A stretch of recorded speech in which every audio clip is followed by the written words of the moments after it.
Very interesting. Anyway, thank you for the opportunity. The deities look absolutely smashing. I hope I get plenty of videos about it. It's so beautiful. I'm going to, share it worldwide. Whatever little corner I have. And Kripanidhi is constantly, it's not just he's preaching now, he's preaching his whole life, he's preaching. If one simply is inspired by his activities and his humility and his brilliance, then one will be guaranteed to be helped guided on the right path. And I've never been in association with such talented and sincere and wonderful people as yourself. That's my introduction. Want to translate that? Everyone understood, I hope.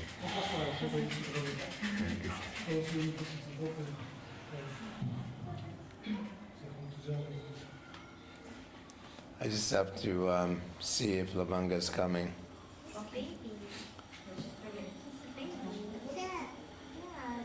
So what's on your agenda for I'm Sankirtan stories?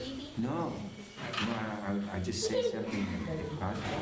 But my thing is now making you. Oh. Yeah. Hello?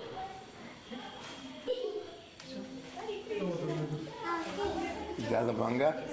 Yes. Oh, good. Haribo. Speak of the angels, huh?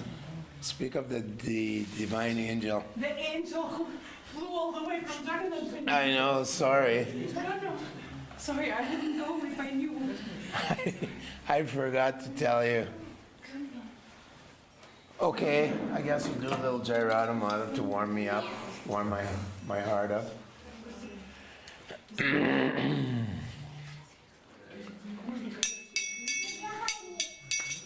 Jaya Radha Madhava Kunja Bihari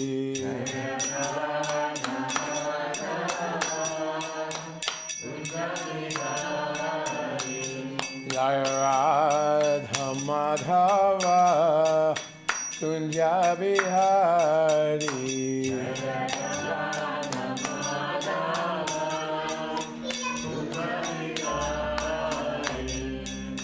Gopi Jana Balaba Girivanadhari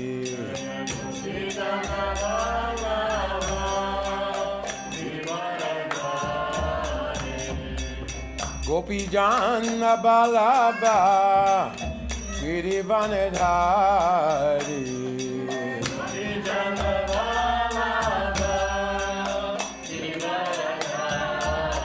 Yashoyanandana Braja Jana Ranjana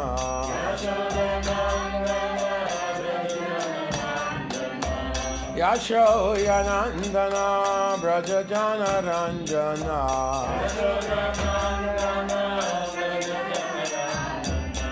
Yamuna Tira Vanachari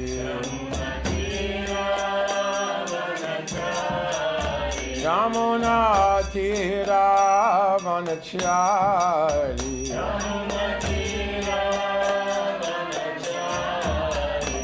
Jaya Radha Madhava Kunja Bihari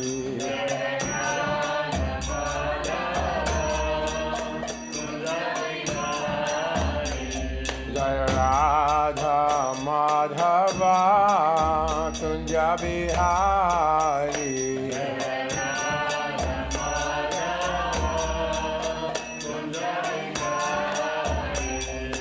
Gopi Jana Balaba Girivanadhari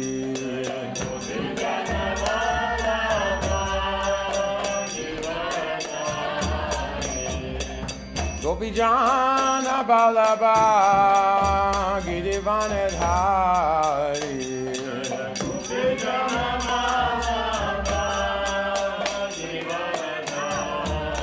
Yashoyanandana Braja Jana Ranjana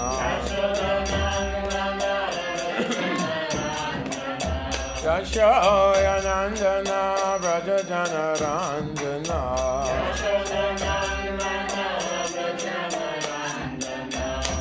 Yamuna Tira Vanachari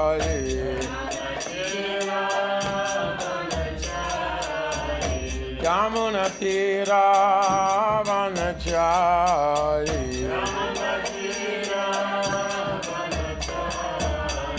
Jaya Radha Madhava Kunja Bihari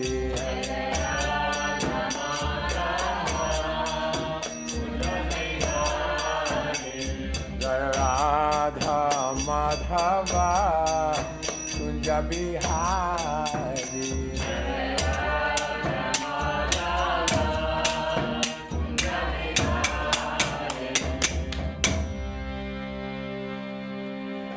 Jayam Vishnupad Paramahansa Parivrajikacharya Astotata Satasishimad ISKCON Founder Acharya His Divine Grace A.C. Bhaktivedanta Swami Srila Prabhupada Ki.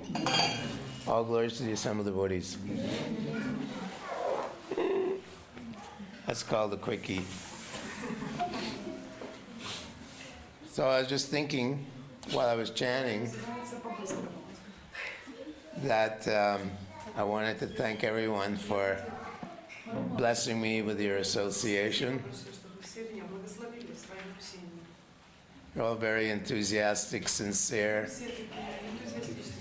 and deeply committed devotees to Lord Chaitanya Mahaprabhu's movement. Thank you.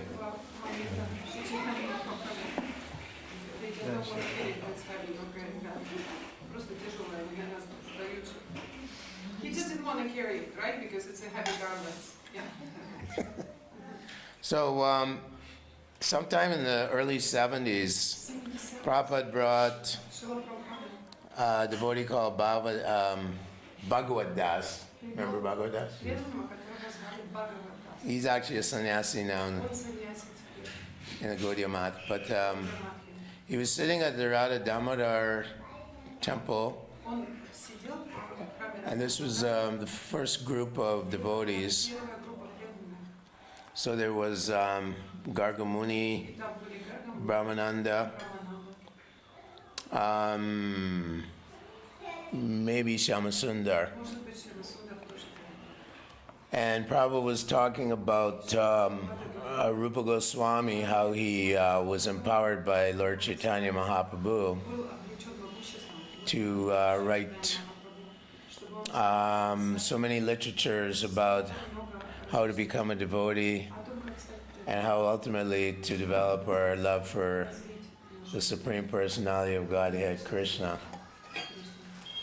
And Prabhupada looked around at us. Not me, I wasn't there. He said, don't think that this is our first meeting. He said, we have been together before.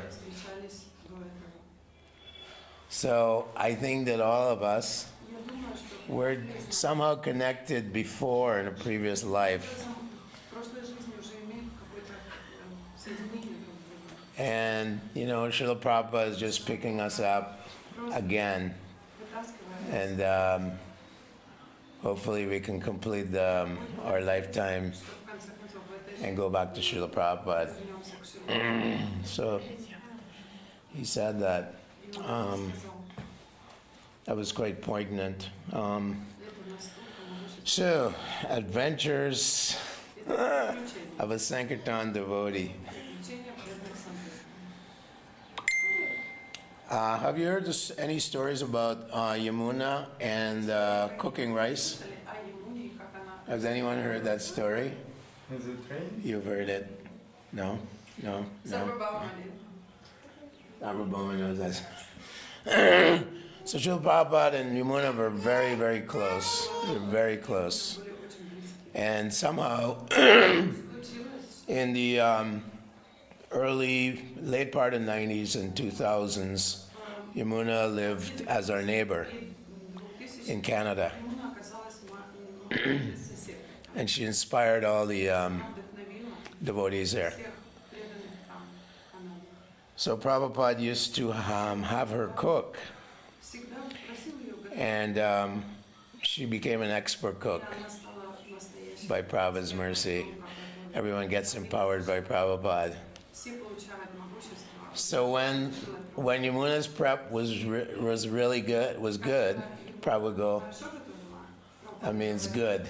Ну, типа, нормально, ничего. But when Yamuna somehow or other succeeded in, making it right over the moon, Настолько, лучше было. after Prabhupada ate, he'd go. После того, как Прабхупада ел, он показывал вот так. So one time Yamuna was in a train with Prabhupada and they were going to Vrindavan from Bombay. На поезде, и они ехали во время. Prabhupada was sitting here with Yamuna and Kushali. what's Bhavananda's ex? I think it's Kushali, no? Was it Kushalya? Maybe. Yeah. Нарушали бы. Who's Bhavananda's ex? Кто бывший? Starts with a P. Someone. Вы все Anyway, Bhavananda, Prabhu's ex-wife. его бывшая жена. So Prabhupada suddenly told Yamuna, she said, I really need a bowl of fluffy white rice. Действительно, You know the story. хороший рис такой, чтобы побросать. So Yamuna said, yes, Prabhupada, I must get you this nice fluffy white rice, Prabhupada loved prasadam.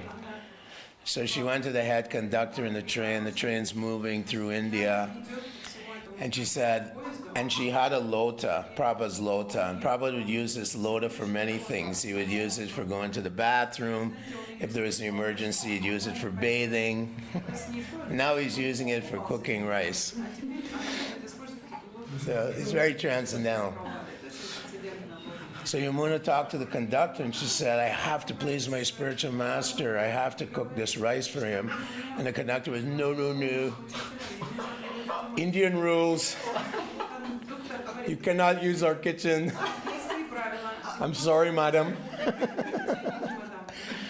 And Yamuna said, please, just give me a little kitchen somewhere. Please, I have to please my spiritual master, else my life is useless.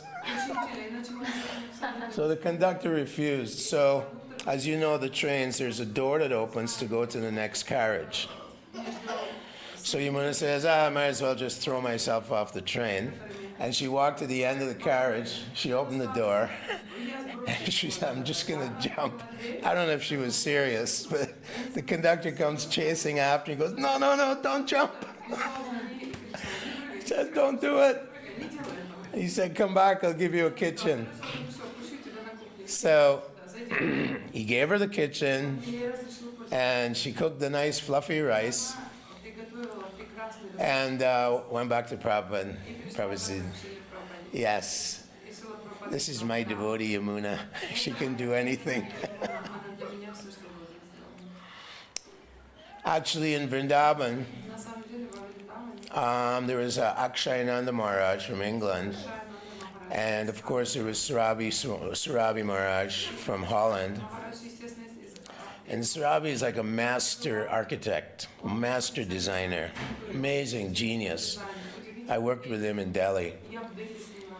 So they were buying concrete and all the materials to build the Krishna Balaram temple. And they were being cheated left and right. They would water down the concrete, they would overcharge, they were getting cheated. But they didn't want to tell Prabhupada that this whole project was way behind schedule. And Prabhupada had invited the governor of UP and all the big shots of India, Home Minister, to come for the opening of this Krishna Balaram temple. Prabhupada became very famous amongst the Indian leaders of what he had done. He had gone to New York with nothing and made this huge movement. So everyone was, yes, real Swami. So they were all ready to come. Governor of Uttar Pradesh, Home Minister of India, so many big, VIPs. And Yamuna's husband, Guru Das, he kept telling Prabhupada on the phone, no problem, Prabhupada, it's going to be done, it's going to be ready, don't worry about it. So Prabhupada had scheduled it for Janmashtami, end of August. I forget what year it was, I think 75. When he got there, nothing was done. I mean, it was just a big construction site. He says, there's no way we can open this. And he was very angry, you know. Why didn't, you know? So he went to Yamuna and he said, Yamuna, why didn't you report to me? Why didn't you tell me that these guys are spaced out? All the men are spaced out. They're being robbed. And so he had a lot of faith in Yamuna. And he said, you know, you have to tell me things. Yamuna was extremely humble. One time in Sharanagati, that's Canada Farm, George Harrison's son, whose name is Donnie Harrison, his best friend is a a kid. He's a young guy, but he makes movies. So he went all the way to Sharanagati from London, and you know, he was staying at my place, and we got connected with Yamuna and introduced him to Yamuna. I said, this is Donnie Harrison's best friend from England. He'd like to make a documentary about your life. And no one's made a documentary about Yamuna's life. And Yamuna said, no, I'm too fallen, I'm too this, and you know, and she was so humble, she refused him to make this documentary about her life, which is kind of sad, but that's the way she was. In fact, George Harrison, when she sang the Govindam prayers that we hear every morning, that's Yamuna's voice. Govindam Adipurusham. George Harrison said, you got a great voice. I think I'll make you a star. And he offered to make her a big star. I mean, George Harrison, you know, he can promote her as a star. He promoted a lot of people. A lot of the blues singers from America, they were black musicians, and, you know, people, they weren't that promoted because they're black. But George Harrison and Eric Clapton, they started promoting these guys who actually wrote these songs that the big stars in big musicians in England were actually turning it into rock. They're actually blues songs. Like I Can't Get No Satisfaction by the Rolling Stones. We're Born to Serve by Muddy Waters. These guys were unknown, but they were writing these songs called blues songs. But George Harrison would promote them. So George Harrison had the ability to make people very popular, and he thought Yamuna would be a great singer, and you know, make some hit songs, you know. And he kept telling her, Yamuna, you know, I'll make you a star, and she said, no thanks.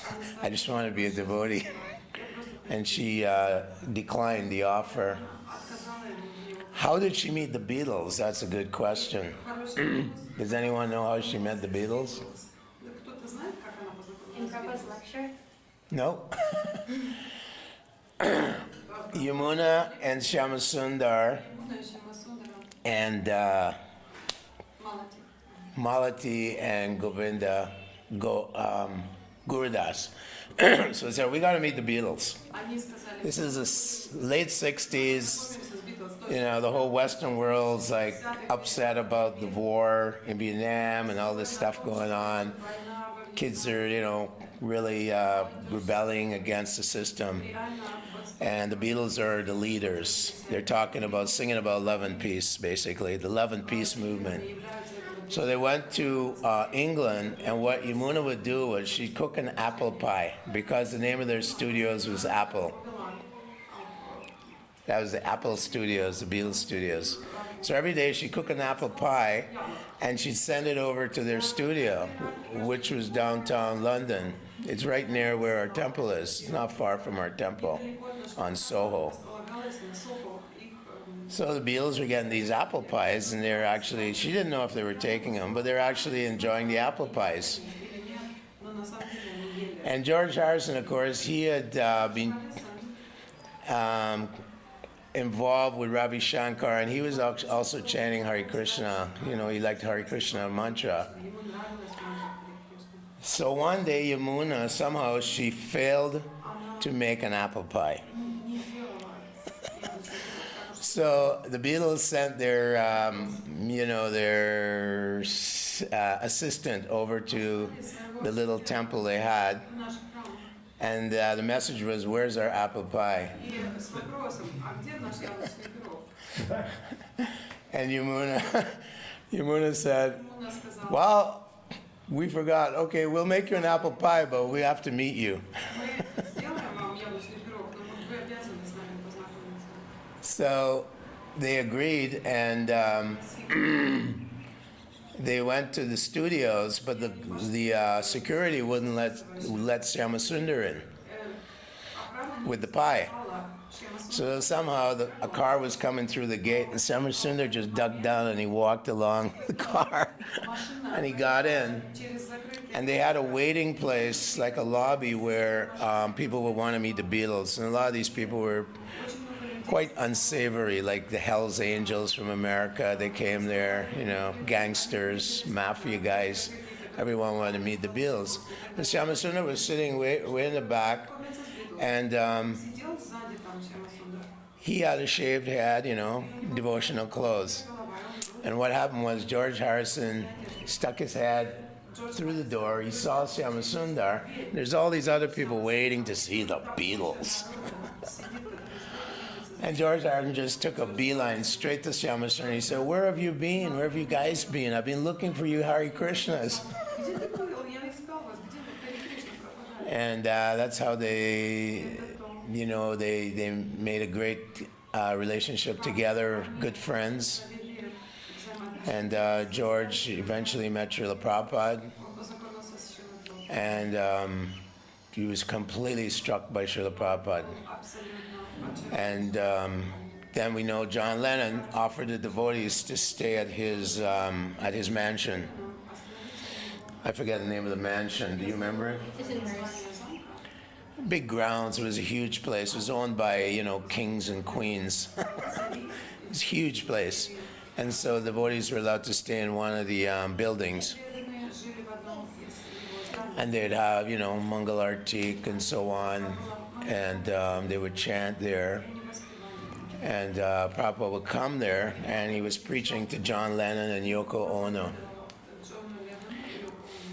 Of course, John Lennon and Yoko, they were into some serious drug habits. But John Lennon, he had employed the devotees in renovating this property he had just bought. So the devotees were going around, and Shyamasundar is a great carpenter. So, they were going around doing carpentry work and fixing up this huge place. And there was a ghost in one of the buildings. And they asked Prabhupada about it, And Prabhupada said, "You go and you sprinkle some water, I guess Ganga water or something, and chant Hare Krishna." So they had a big kirtan in this building. And after that, there was no evidence of a ghost anymore. It's one of the stories Shyamasundar told us. So the relationship with George Harrison got close, stronger and stronger. And as he met Prabhupada, Prabhupada said, "You should write lyrics about Krishna consciousness." And the first album he made was All Things Must Pass. I think it was 17 years old. And we're all like young kids, We're in Toronto area. And we listened to this whole album, All Things Must Pass. It's all about reincarnation. It's about, "My sweet Lord, I really want to see you, Lord. I really want to know you, Lord, but it takes so long." And we're just looking for answers to life. And we listened to these songs, by George Harrison. And so, he attracted thousands of young people. He at least put us in a direction where we were searching after, self-realization. And then, devotees were were going all over North America and Europe, Western Europe, and we would meet these devotees because we wouldn't work for the establishment. We would do things like I used to sell art by artists. That's how I made a living. I go door to door in rich areas. And, hey, I tell them, yeah, I'm from an art guild. And then there was a lot of yoga and meditation starting to come up. There were a lot of swamis coming over to America. They were all bogus, except for Prabhupada. They were all bogus. One guy said he was Krishna, and they made a lot of money off people in America and the West. This guy's name was Guru Maharaji, and he dressed up like Krishna with a peacock feather. Prabhupada was so traumatized by all these bogus yogis. So he'd rent these big football stadiums, and he'd fill the stadium. There's 40,000 people. And then he'd have rasa dance with his, what he called premis. These are young girls, you know. He'd do rasa dance on the stage with these young girls, you know. And we would go and picket against him. He'd say, this guy's not Krishna, he's bogus. And we'd picket in front of the stadium. Anyway, that was the 60s. It was pretty crazy. There was all kinds of bogus swamis coming, exploiting people, because everyone was searching. People were searching. There was Maharishi Yogi. There was Rajneesh, Swami Muktananda. Then, people knew about Vivekananda. Rajneesh, he was such a bogus fellow. And Prabhupada wrote, he said, I don't know how we can spread this movement. All these false yogis are, misguiding all these people. People are like, so I don't know what. They were just looking. They were looking for nirvana. Anyway, they all died out. Prabhupada said, just like in the night you have these little fireflies. They come out in the night and they have a little bit of light. But when the sun rises, you can't see them. So Prabhupada said, the Krishna consciousness movement is like the sun, and it will dissipate all this bogus yogis and so on. They really are just cheating people. So many people were cheated. So then Prabhupada was in San Francisco. What's the name of the Fillmore? That is, yeah. What was it called? The auditorium? One of those Wonderland or something. It was out at the beach. All the rock bands with Family Dog. Family Dog and Janis Joplin. There's all these famous musicians from San Francisco. Jefferson Airplane, Janis Joplin, and Family Dog. Grateful Dead, so many bands. So they arranged for Prabhupada to come there and chant Hare Krishna. So this is an auditorium full of really far out people. People would come there looking like, the Three Musketeers. Everyone was dressed far out. People were dressed like wizards. Some were dressed like witches. Everyone had to dress some far out psychedelic. They were all taking LSD. So the whole auditorium was filled up. It was a full packed house. And they had the bands playing, Grateful Dead, who really loved Hare Krishna. They always got prasadam from us, wherever they traveled. So they'd have these one ticket after the next play, the next set, different musicians. At the end, Prabhupada came with the devotees. This is San Francisco, 68. This is the center of the hurricane, the center of the tornado. So, Prabhupada comes, and he's sitting there. Now there's marijuana in the air. It's like strobe lights everywhere, psychedelic show on a big screen. They just try to understand this place. It's complete bohemia. I don't know if you know what that means, but bohemia means biblical times, Sodom and Gomorrah, just like wild people, sense gratification, drugs. Prabhupada comes there and he starts his kirtan. And the devotees are chanting, and everyone's enlivened. Vishnu John Maharaj, And everyone got up and started chanting with devotees. We were their spiritual department. The Hare Krishnas were the spiritual department of this whole movement of young hippies and rebels. They had this huge kirtan, completely like, volcanic kirtan. And at the end of the kirtan, Srila Prabhupada says to all his, there's brahmacharis, brahmacharinis, there's, we're devotees, we're practicing the four principles. Prabhupada said, let's get out of here. This is no place for a brahmachari.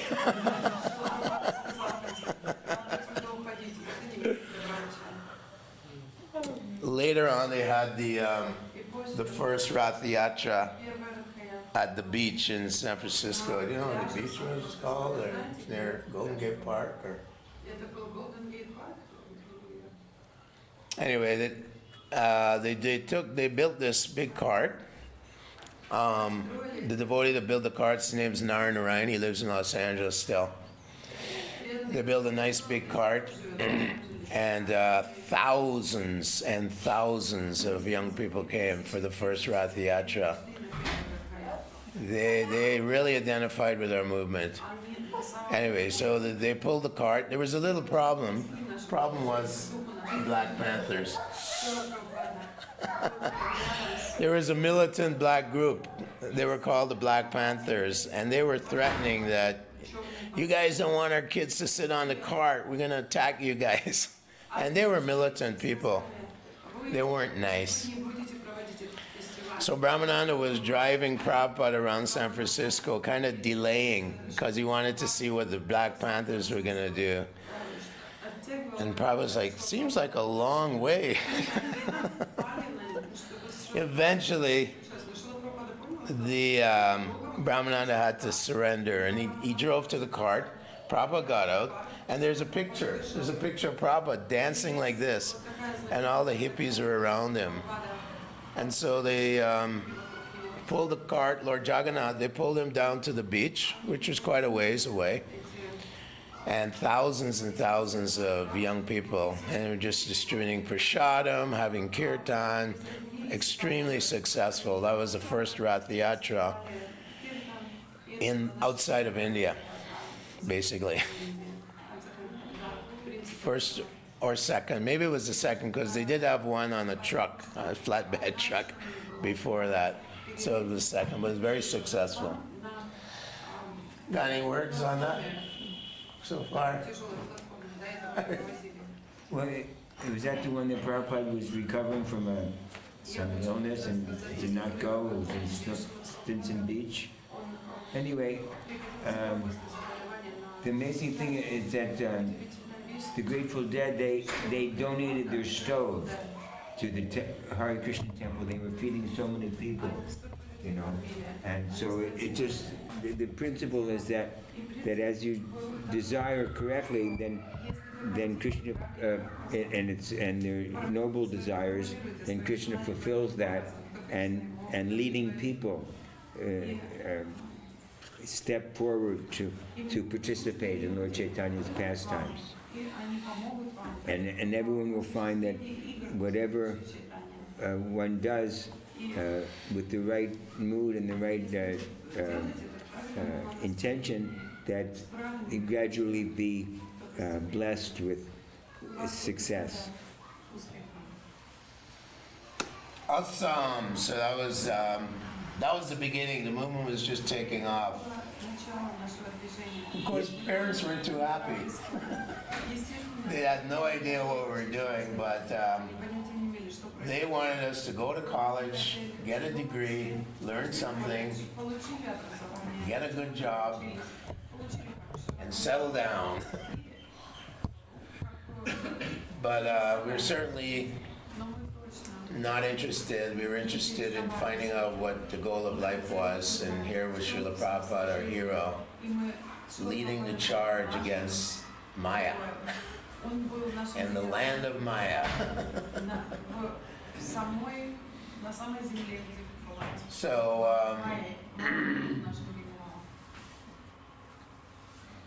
getting back to these stories, there was a person that joined the movement. His name was Jayananda. He probably joined in '68, right? And he was driving cab, and he'd give all his money to Prabhupada from driving cab. And he was older than us. He wasn't really a hippie. We were definitely, wild hippie guys. Anyway, Prabhupada would visit different places where there were hippies around San Francisco because he was recuperating from a heart attack. One of the places he went was Sunrise Ranch. Sunrise Ranch? This hippie farm called Sunrise Ranch. And actually a lot of devotees came from there. One of the devotees was Gaur Hari. On this ranch, they thought they were really spiritual. So Prabhupada's going to this ranch, but they thought being spiritual meant you don't wear clothes. So Prabhupada's at this ranch, and no one's got clothes on. Maybe I shouldn't tell this story. Why not? Anyway, Gaur Hari comes up to Prabhupada, and he was real sincere. They think we should be like trees. We should just, be like a tree, after all, like sadhus in India, they walk around. He walked up to Prabhupada and he shook Prabhupada's hand. He was buck naked. Prabhupada looked at him and said, "So, what are you doing with your life?" No, okay. He said, "What are you doing?" And Gauri took it in immediate tense. Said, "Oh, I'm growing potatoes." And then he realized, no, the question is far deeper. He says, "What are you doing with your life?" Anyway, these are the kind of people that join, like Vishnu John Maharaj. You can verify this, but I was told Vishnu John and his wife, he was married at the time, were living inside of a tree. Like they have these big trees in California, and at the bottom there's usually like kind of a split as they come into the ground. And I heard that he was living in a tree. Anyway, a lot of people joined from this Sunrise Farm. I think Tamal Krishna Maharaj had joined from there too. He was friends with Krishna John Maharaj before they joined. Yeah, the owner of the farm had deeded the property. The god was the owner. Oh, nice. Yeah. Nice. I don't know if that. It was a whole speculative, good-hearted Mayapur excursion. Yeah. So then somehow Vishnu John ended up in India with Tamal Krishna. And then Tamal went back to America, and he was into organizing, preaching. He was kind of like a general, like a military guy. He's a pretty hard guy, but he would get things done. And Vishnu John was in Mumbai, but he was getting sick all the time. So he asked Prabhupada, "I just want to go back to America, I'm getting like diarrhea, dysentery, I'm always sick, please let me go back." In those days, basically, devotees would, in the Mumbai property, there was nowhere to really sleep. You just sleep under a hut. It was nothing. There was no building. And some of these were like young women from America, they grew up in a nice house. So it was very austere, but they did it for Prabhupada. They did so much for Prabhupada. So Vishnu John, finally Prabhupada said, "Okay, you can go to America and get healthy and then come back."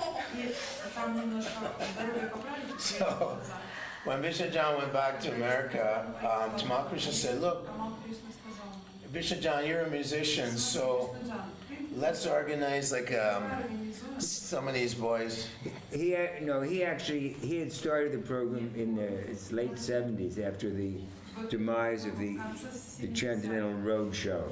And he had his own bus for years. Bishop John? Yeah. Oh, okay. For years. Oh, yeah, he had this traveling in the road show, yeah. And then he had his own bus, and he attracted all the artistic, musical, and eccentric devotees.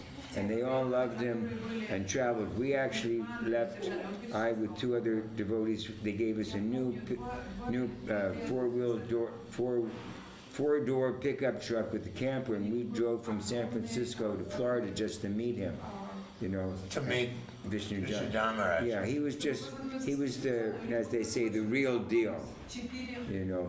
And we met him, and we were so shell-shocked. He was paying obeisances to us before we actually could register in the parking lot.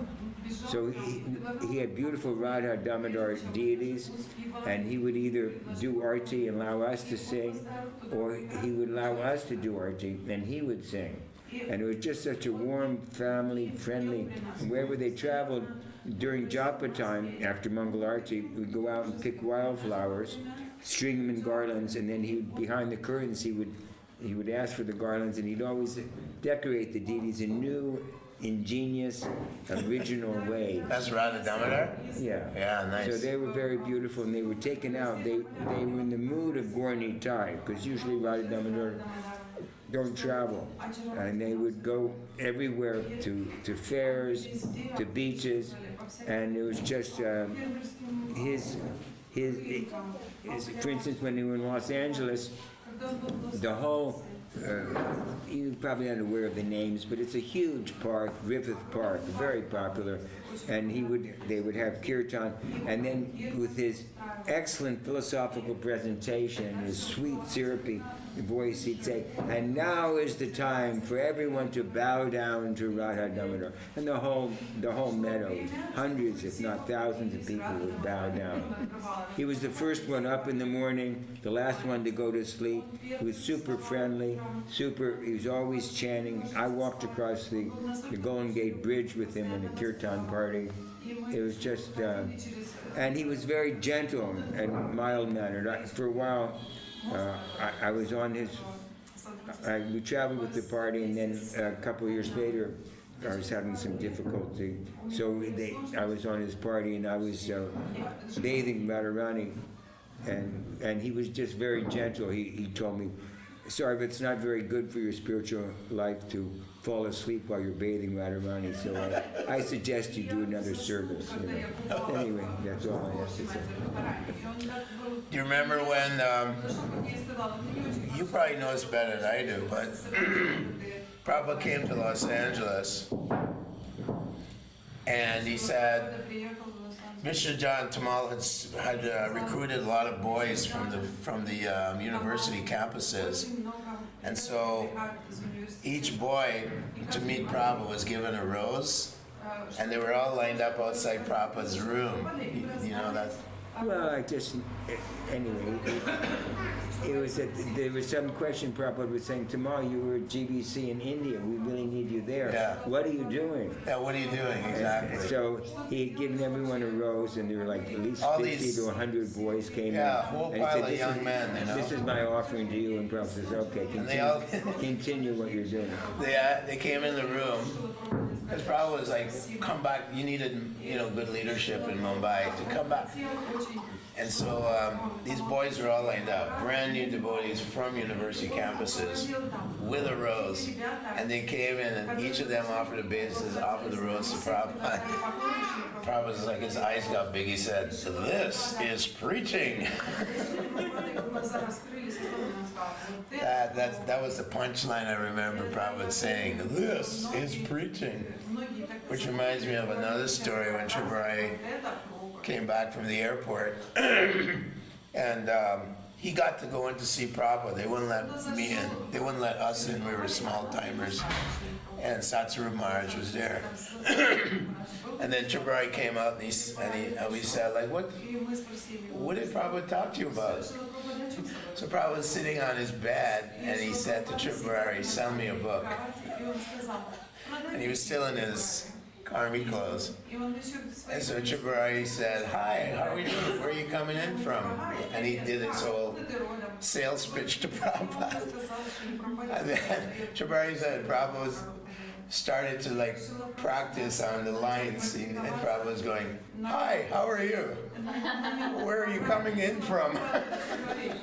We're showing these books today. And he was imitating Tripurari. We thought that was funny. Tripurari was amazing. He, what would happen was he'd get himself arrested, right? At the airport. Yeah, that's how they opened the airport. Okay, go ahead. So what devotees would do was they'd get arrested by soliciting in the airport, and then there would be a court case. And then they'd get a lawyer, and the lawyer would invoke the First Amendment, freedom of religion. And that law supersedes any law in America. That's like the strongest law they have, freedom of religion. Because the people that founded America were all refugees from Europe who were being persecuted. So they made sure there was a strong constitution protecting religious expression. So that's how we opened all the airports, one after the next after the next. Got any good Tripurari stories? No. There you do. I've got there's a devotee coming here in a couple of days. His name's Dharmatma. He's originally from Vancouver, Canada, but he's been in the States most of his life. And I brought him to the movement. So he had a traveling bus, and they were traveling around the States doing books. And there were some young brahmacharis on this bus party. So when they were in Kentucky, this young 16-year-old girl, she got attached to one of our brahmacharis. And what she did was she ran away from home, but she didn't go with the bus. We said, no, you can't come with the bus. We're brahmacharis. So she ran away from her parents. Now her father was the head of a motorcycle gang called the Hells Angels. And they're pretty mean guys. They kill people, murder people, sell drugs. They're bad. So he was the head. Sorry. And so the head of the gang, we ended up in New Vrindavan. Prabhupada was supposed to come for the Janmashtami. So we were traveling and we ended up in New Vrindavan, which is a little further north than where we were. Kentucky is south of USA. And so these guys heard about this farm we had, and somehow they got wind that this is where our traveling party was. So the head of the motorbike gang, he went up there, and he brought a gun with him. In fact, he brought a few guns with him. So there was a devotee, and he was actually had just come back from Vietnam. He was special forces guy, became a devotee. His name's Roma Harshan. Do you know Roma Harshan? No. So Roma Harshan he was in the barn with the cows, and this guy comes in and he pulls a gun on him. He says, where's my daughter? Roma Harshan doesn't know what he's talking about, but he grabs an axe and he says, you might kill me, but if you don't, I'm going to chop your head off. So there's a big standoff, and the guy backed off, and he took off, he went back, and he got his whole gang. Now Prabhupada's coming in 2 days, and we didn't know anything. We didn't hear about this. We're busy, we're all fired up in Krishna consciousness. Tamal Krishna Maharaj was there, Vishnu John Maharaj was there, and they're all, inspiring us from new devotees, and they're all inspiring us, the spiritual master's coming, the great acharya is coming. is a great opportunity, and there's thousands, maybe 1,000 devotees showed up for this Janmashtami. It was 73. And so we're in Bhagavatam class, and Prabhupada's supposed to arrive the next day. And suddenly, myself and Dharmatma, we're standing next to the window in the temple room, and a gun comes right through the window, and devotees jump on this barrel. It's like a shotgun, and they're trying to rip the barrel off, and there's a guy behind the gun, and he's like, and he pulls the trigger, and 2 devotees go down, bam. They didn't die though, so myself and Dharma, we go outside, and we pick up some rocks, and we're going to take care of this guy.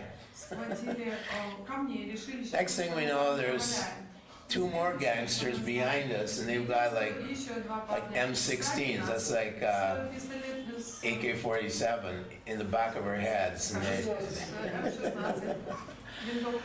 so anyway, this was the famous New Vrindavan attacked by gangsters.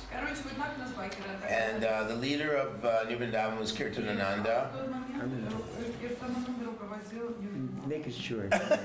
You don't need to scare It's too heavy anyway. Somehow or other, Krishna canceled the Prabhupada's ticket to come for the festival. Somehow it was canceled, and he didn't come.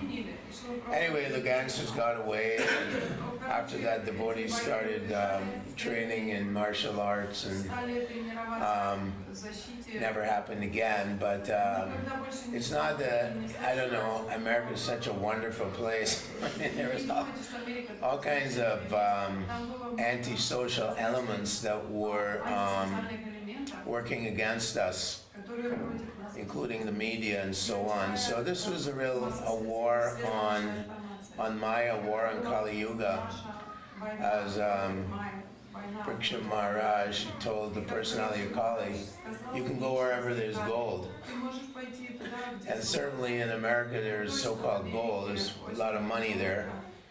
And so there's quite a bit of Kali Yuga there. There's a lot of violence, a lot of corruption, a lot of hypocrisy, as we know. So this was actually, devotees were actually soldiers in Prabhupada's army. And yeah, we had to sometimes face some real difficult situations. So that was the story of Dharmatma and myself in New Vrindavan. So there's a story, do you got any more stories? I have a story about Mickey Mooney when it's appropriate. Some Sankirtan. When I was working in Los Angeles distributing books at the airport, there was a lot of movie stars going through the airport. So there's this really famous movie star, his name's Paul Newman. Anyone heard of him? No? He's made a lot of movies. Really famous guy. I don't know if, is he alive anymore? No. So he got a book off me, you know, and he said, make sure you give it to someone you love.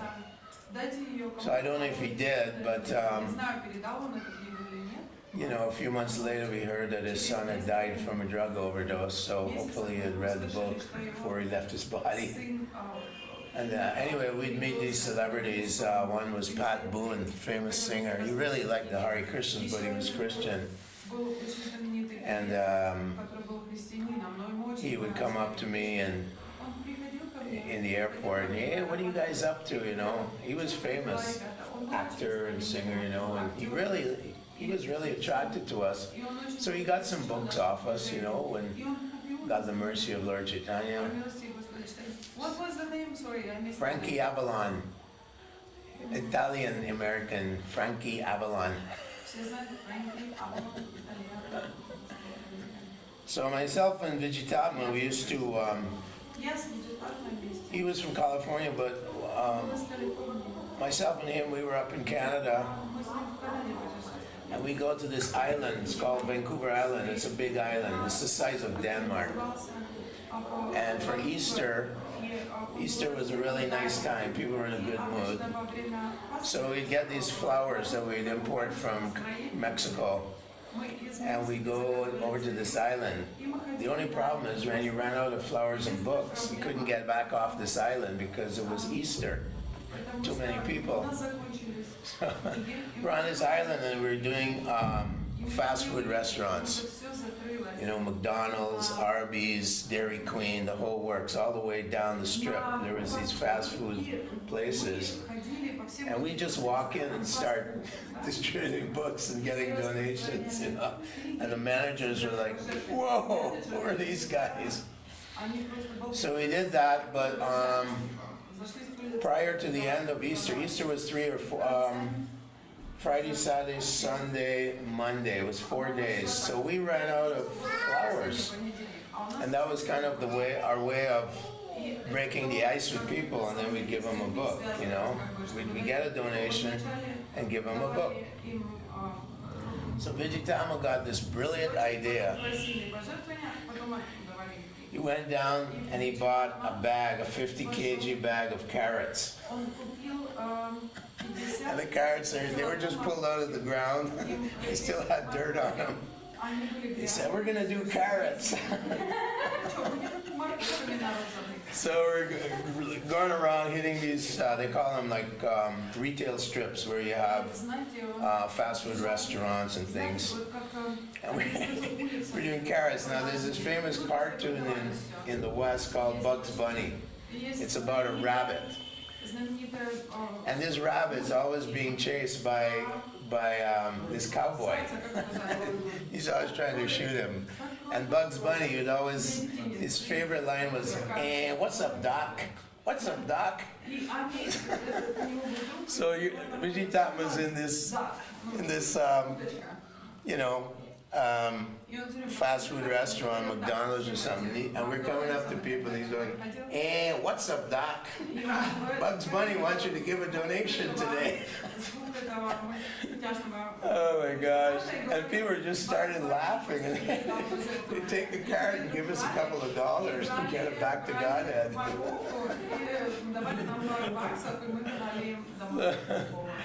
Vijitama had no limits to what he would do to distribute Prabhupada's books. Sometimes we would, how you do it is if it's really cold outside, we would go into high-rise apartment buildings. So we were on the island and there was these high-rise apartment buildings and we were trying to go door to door. It was cold, raining, snowing, whatever. And you just hit a button and you say, hi, my name is John. I'm from the 3rd floor. Could you please let me in? I lost my keys. And people they're so docile in Canada, they just let us in. I don't think they do that in America, but in Canada. So they let us in, and then we would compete. Like, I would come from one side. There's emergency exits on each side of the floor, so the people could run down if there was a fire. So he'd start on one side, I'd start on the other side, and we'd meet in the middle. So we're going along, each floor is like 20 floors, and we're going up these apartments. And he got ahead of me, and he wasn't doing very well. I was slowed down because I was doing quite well. So I opened the door from the emergency fire exit, and I looked down, and there's Vijitama. And he's really upset because no one's taken a book. And he's down the ground, please, Lord Chaitanya, please, just let me. And he's down on the ground in front of this door, and his housewife opens the door, and she's looking at this guy. And he's like, please, Lord Chaitanya. And he's praying, and he doesn't know she opened the door, and she's just standing like this. And I'm like, Vijitama, you got a lady at the door. She goes, oh, hi, how are you today? She's like, what are you doing down there? Are you looking? Did you drop something? He's just praying to Lord Chaitanya. And then anytime I would beat him, if I was beating him, he would come up to me. Oh, I must have offended you, Prabhu. I must have committed such a huge offense to you, please. And he just offered me like 100 obeisances. Please accept my obeisance. But some days you have a bad day. Some days you have a good day. But he was so sincere. He had to be number one, you know, he had to do more books. But it was for Prabhupada. He was just a very competitive guy. And what he would do is, his parents lived in Sacramento, California, capital, right? That's north, pretty north, right? And his dad was the owner of a few banks.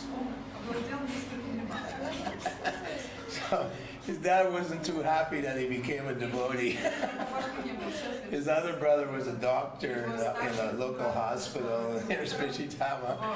Gave up everything, became a Hare Krishna. Not too happy.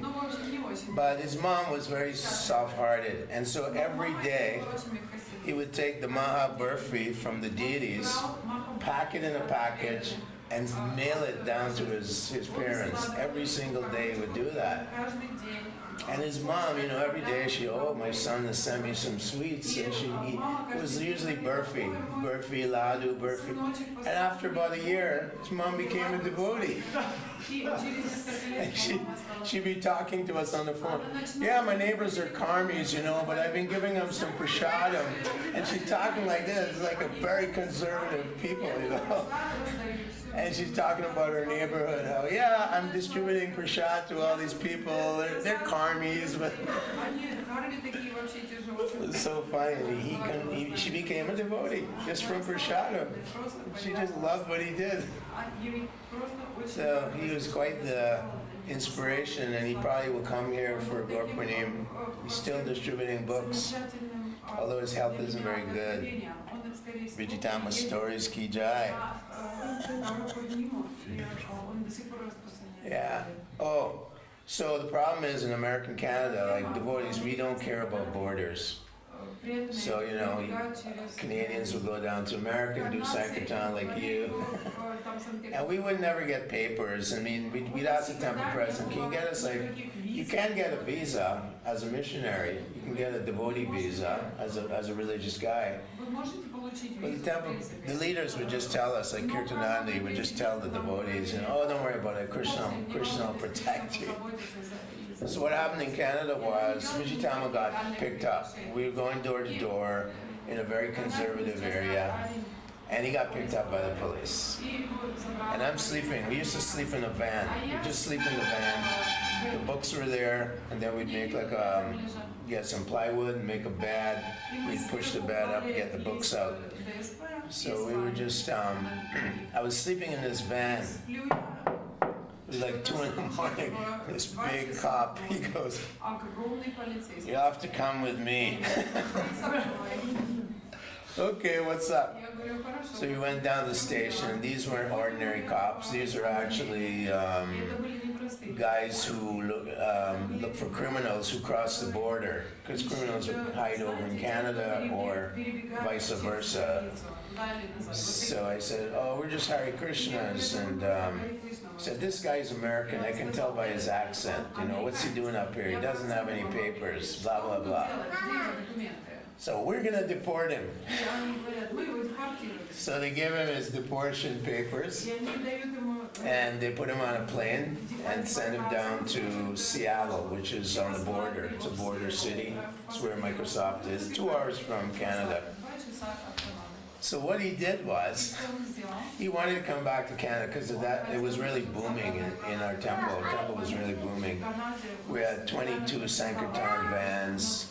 We had like 50 Sankirtan devotees. We had women's parties, brahmachari parties, householder parties. We're doing like $2 million worth of books or Sankirtan every year.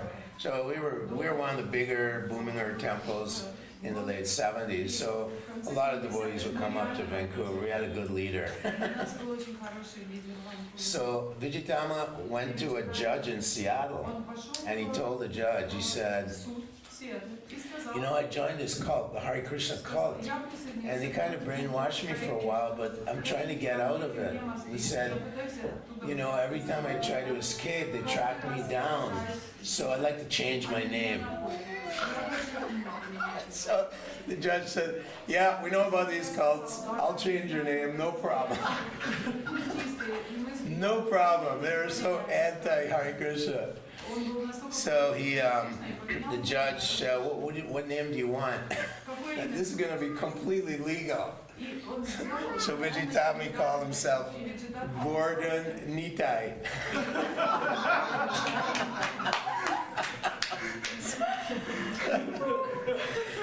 Gordon Nitai.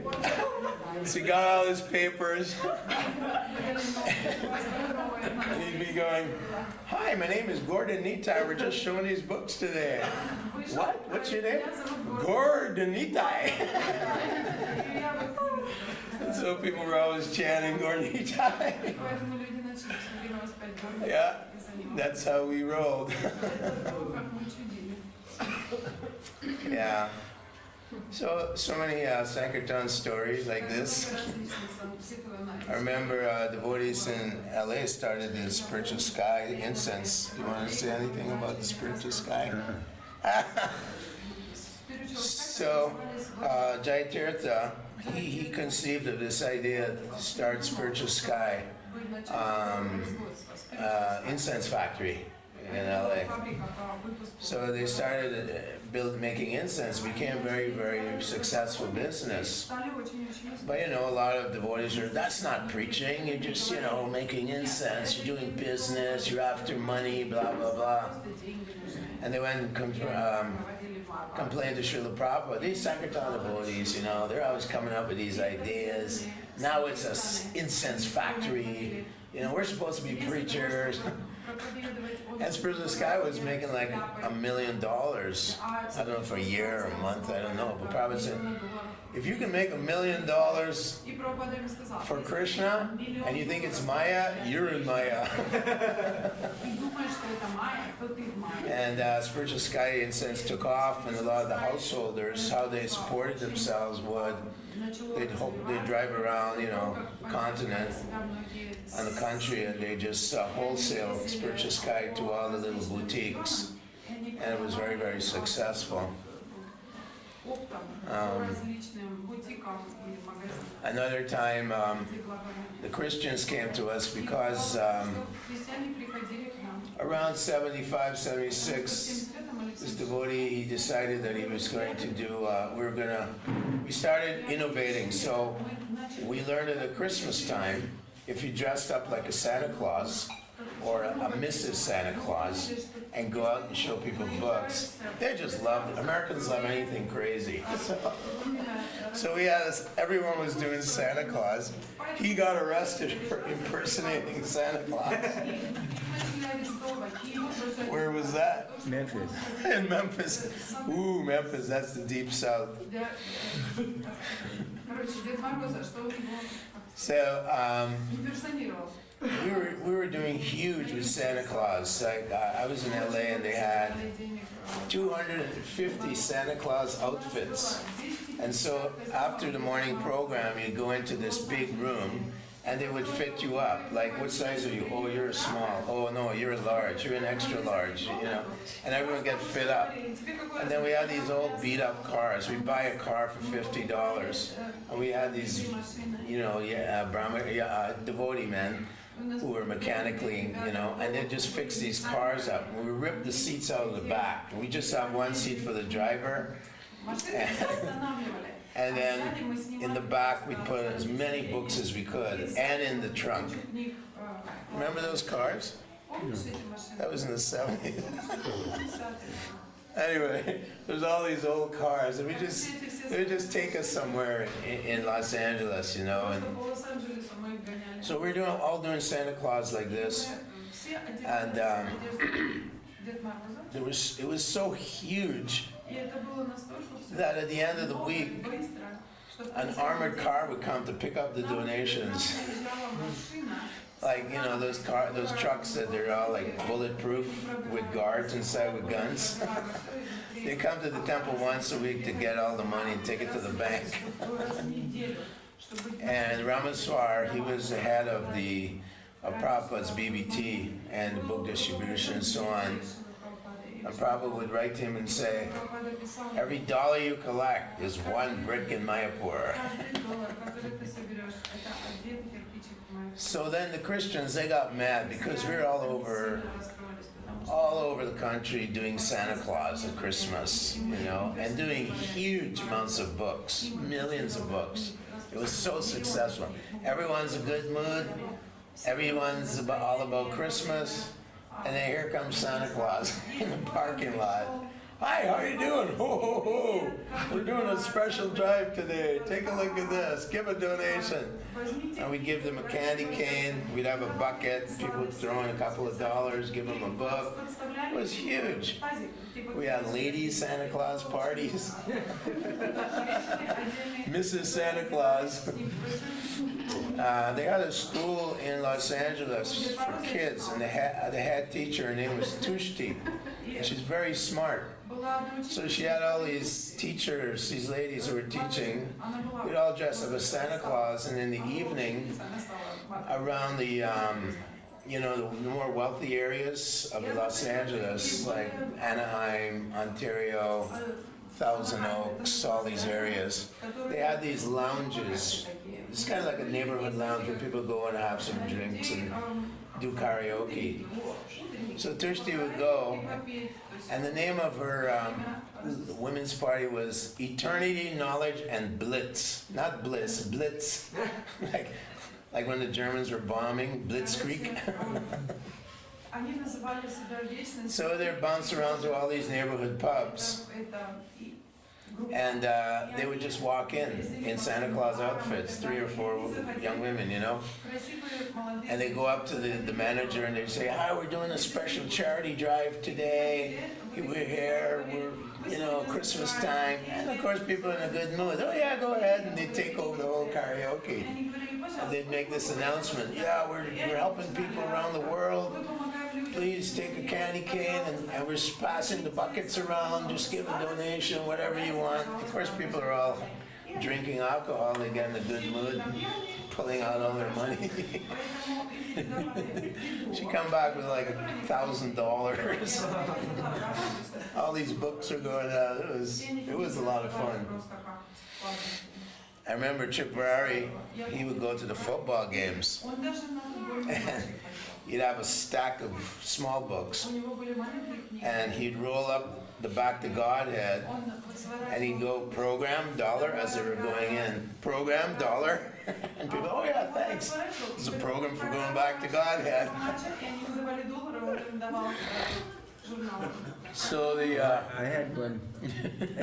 I mean, this is childish, but anyway, we went to a football game. It was the Georgia Bulldogs versus the Arkansas Razorbacks.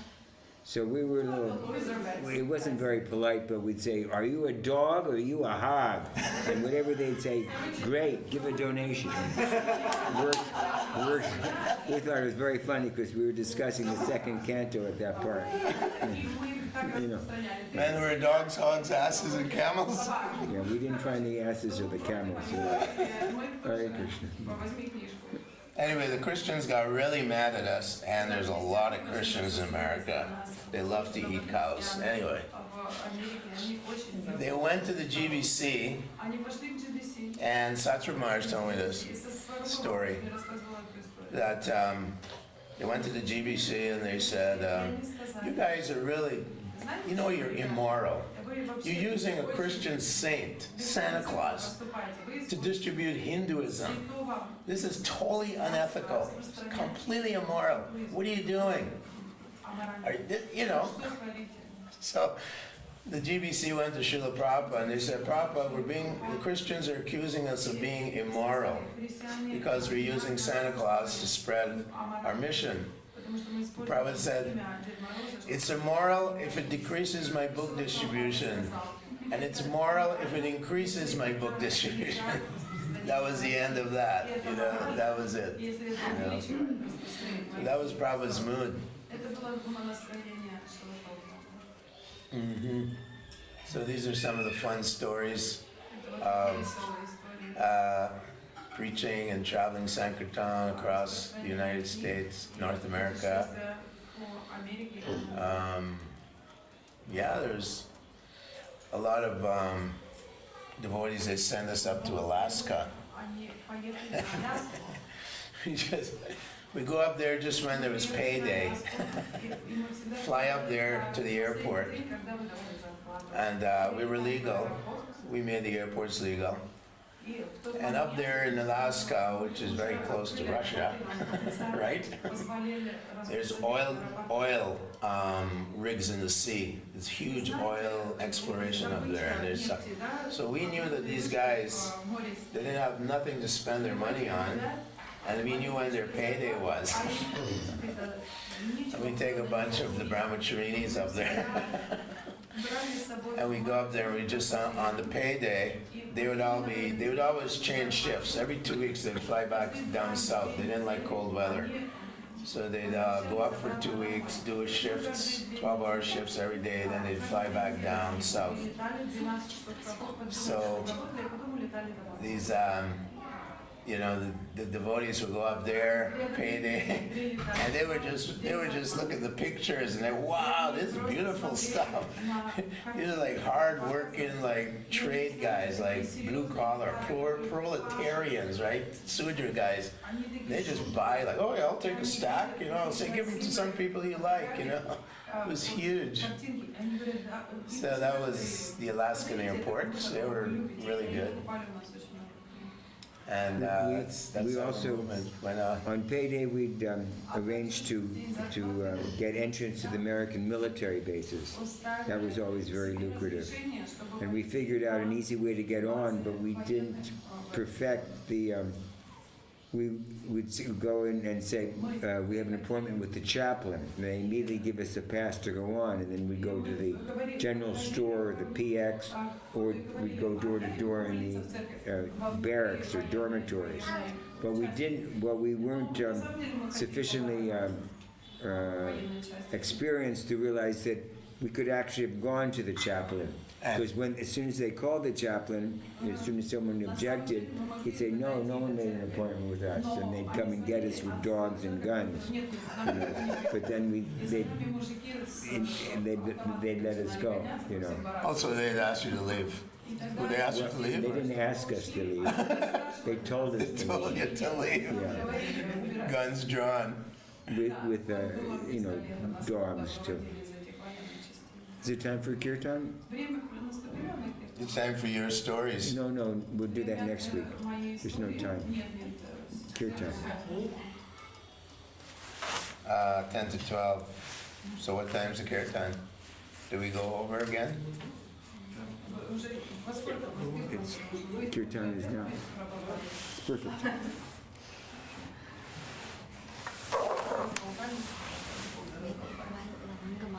Is translating here. Maybe you can tell a few words about the song about Valmiki Prabhu. Well, okay. There's no time. We'll do it next week. Oh, you think it's okay? I'll do it now. So I just want to briefly a 2-minute, 3-minute introduction. I think it's very important to acknowledge devotees, foundational devotees that helped the movement in the pioneer stages. The Russian influence is so paramount throughout the world, throughout India, throughout Russia.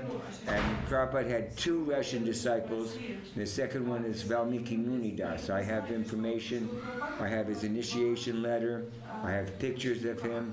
And I have 2 musical albums, which I gradually, without any, pressure, share one song a week, starting next week with everybody. And this is what his desire is, to make his music available. If anyone's interested in the devotional or the regular so-called regular world, he was uniquely talented. It was PhD, Moscow Conservatory of Music, Tchaikovsky Institute of Music, and he was in a very famous Russian rock and roll bands. And he came over, apparently people have met him in Russia in '71, Pancharatna's wife, and he came to America twice, once to get pictures of the New York skyscraper, at that time in Manhattan, and the Rath Yatra, and then to pick up high-grade musical instruments and go back and tour with the Shanti throughout Russia and the Baltic countries. So and I go to the Sunday market, and so it's my job, however imperfectly and hesitating when I do it, is to make the information and his music available for posterity. Now we have technology; it's the golden age, and so thank you for your enthusiasm. Hare Krishna.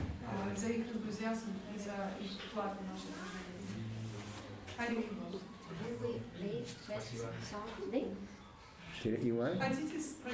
Well, it's okay. I'm not against it. It's just so. And then.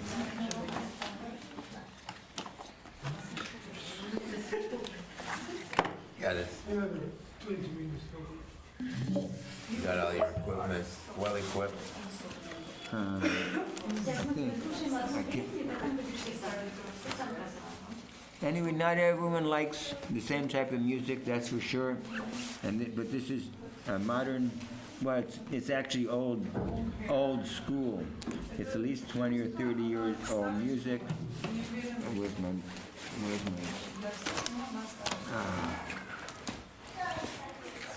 I'm not as together as you can. Need some help? Here's your pictures. This information. Just, pass it on. If anyone's interested, they can look. If not, sorry. So you want to pass these around? Yeah. And his name's Valmiki, right? Yeah. Anyway, it's just an introduction. I have these things that have. Anyway, next time. It's next time. I don't have You want to play a little music? I can't find it. It's not on your phone? Yeah, I know, but I know where to find it. Oh. It's all right. I'm patient. I'll wait till next time. I can't find the phone. I'm too nervous. No. You want me to look for you? Try and find it? It's somewhere. It's got to be somewhere. You want me to call it? Here. That's an idea. Okay, I got it. Oh, you got it. Okay. Sorry. No problem, Prabhu, no problem. Every endeavor is covered by some sort of fault, and I personify that. Okay, it's coming.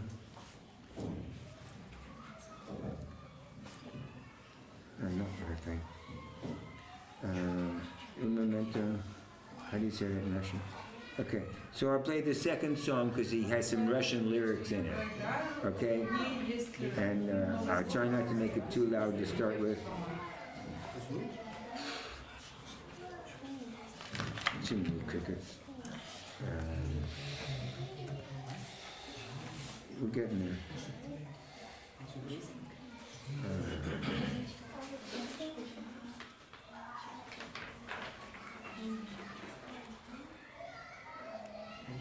This is a song called Roll Over Mayavadis. Okay, in other words, it's sticking up for the theistic, the personal, not conception, the personal revelation that God is a person, and that Mayavadi school should move over. I'm almost ready. Gosh darn. That's enough. How do you do this? You want to play, right? Yeah, but I don't want this song. I want Oh, you want to move it up? Yeah, number Okay. 2. Well, this is number 5. How do I change? Go back. Any techies here? Есть технические ребята, кто может помочь. Okay, you go back to where you were. There. Okay, let's get some techie to try. Which one do you want? Okay. To shuffle? Wait a minute, don't Oh, touch that one. this is number 5. Okay, you wanna push this here. What do you got? No, that's not it either.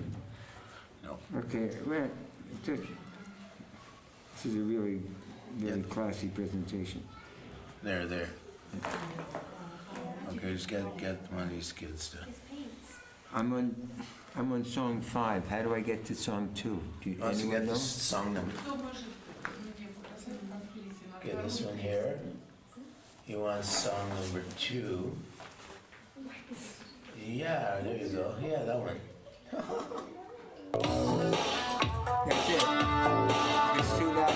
Just throw your shoes at me. We gotta dance. No, listen.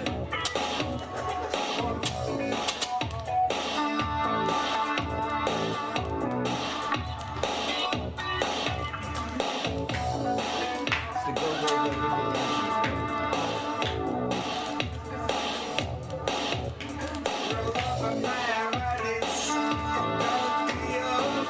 Roll over Mayapur, go to your place.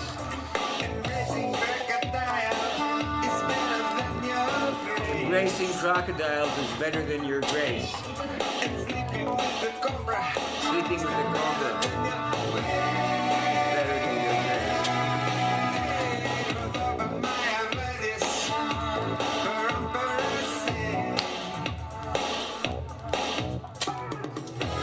That's what Parmara said. Parampara say. That's what Parampara says. That's what Parampara says.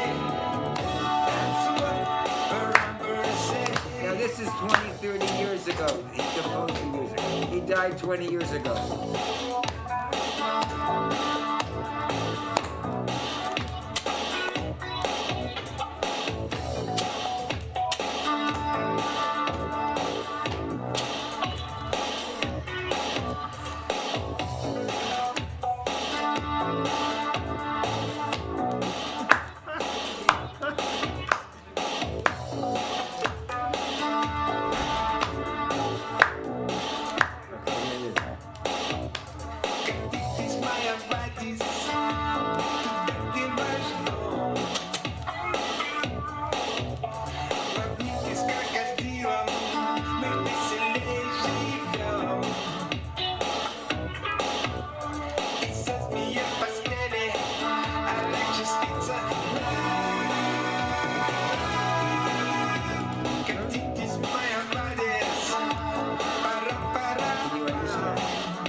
That's song number 2.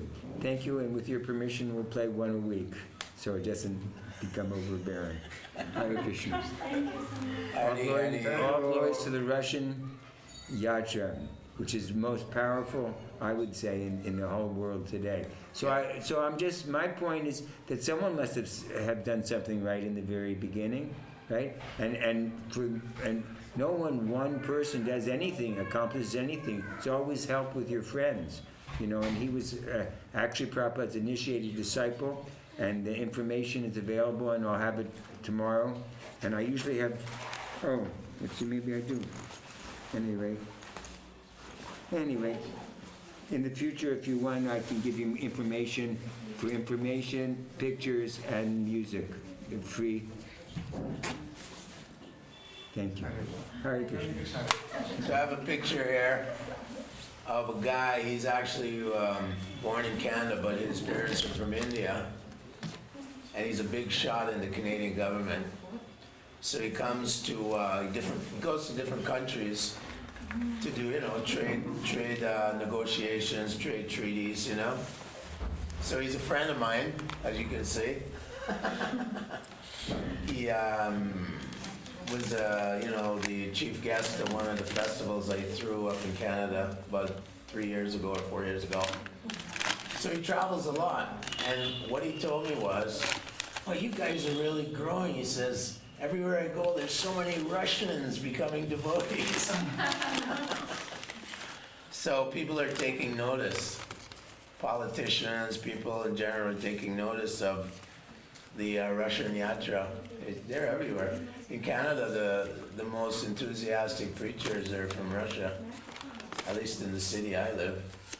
They go out every day. Yes, and Los Angeles as well. I just heard they have their own temple in Los Angeles. I can get you the address another time. And anyway, I do have a few internet links if anyone's interested in to download his music from SoundCloud.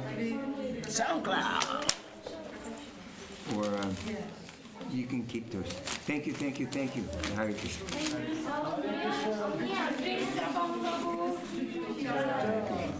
Hare Krishna, I hope I didn't bore you guys too much. No, it's fantastic.